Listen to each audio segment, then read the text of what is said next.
Başı daima sıxılan insanlar diqqətlə qulaq asın. Bu məlumatları sizin üçün danışıram.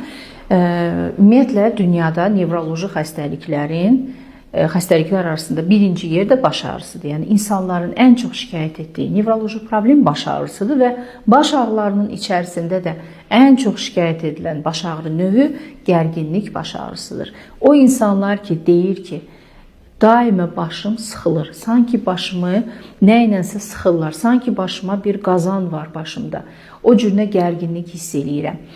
Bəzən hətta elə sıxılma hiss eləyirəm ki, başımda, hətta ürəyim də qalxa bilər, ürəyim də bulana bilər.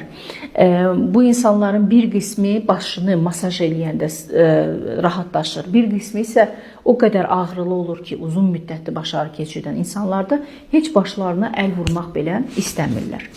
Hansı insanlarda gərginlik baş ağrısı olur? Gərginlik baş ağrısı birincili baş ağrılarındandır.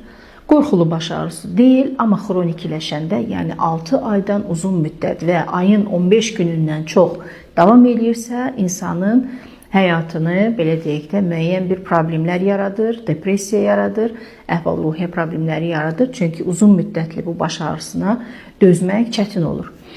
Gərginlik baş ağrısı əsasən İş rejimi düzgün olmayan, gecə vaxtında yatmayan, çox yorulub dincəlməyən, qida rejimi normal olmayan, ümumiyyətlə əsəb stres mühitində işləyən və yaşayan insanlarda gərginlik baş ağrısı olur.